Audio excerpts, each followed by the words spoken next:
জাতীয় নাগরিক পার্টির এনসিপি যুগ্ম আহ্বায়ক তাজনুভা জাবিন বিএনপি নেত্রীর ধাওয়া সংক্রান্ত বক্তব্যের কঠোর সমালোচনা করেছেন। তিনি বলেছেন, বিএনপি যদি সত্যিই গত ১৫ বছর ধরে প্রতিরোধ গড়ে তুলত, তাহলে আজ ১,৪০০ প্রাণ ঝরে যেতে হতো না, এত মানুষ অন্ধ বা পঙ্গু হয়ে যেত না।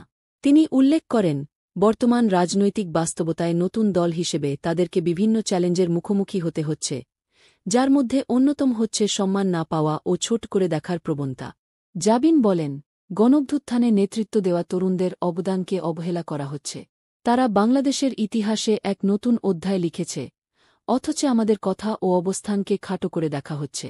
বিএনপির সাম্প্রতিক শুদ্ধি অভিযানের প্রসঙ্গ টেনে তিনি বলেন, বিএনপি গত ৭ মাসে ৩,০০০ সদস্যকে বহিষ্কার করেছে বলে গর্ব করছে, যদিও এটি মোটেও গর্বের বিষয় নয়, বরং এটি দলটির অভ্যন্তরীণ অব্যবস্থাপনারই প্রমাণ।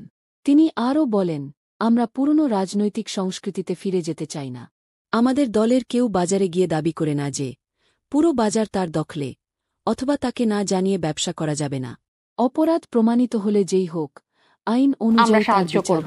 এখানে নির্বাচনের ব্যবস্থা করে দেওয়ার কথা বলা হয় না। আমরা এখানে একটা জাতীয় ঐক্যমতে পৌঁছাতে চাই, কারণ এখন কারণটা বাংলাদেশ। জনগণ যাকে ভোট দিবে, এমন যদি হয় আপনারা যদি গণপরিষদে যেতেন, আপনারাই নির্বাচিত গণপরিষদ, আপনারাই একটা সংবিধান প্রণয়ন করবেন বা সংস্কার করবেন, এরপরে আপনারা সংসদে যাবেন। আমরা কিন্তু বলছি না যে আমরা, এখানে কোনো ষড়যন্ত্র নাই, আমরা ওনাদের সহযোগিতাটা আশা করছি, আমরাও সহযোগিতা করব বলে বলছি। একদম পরিষ্কার। রাশেদ,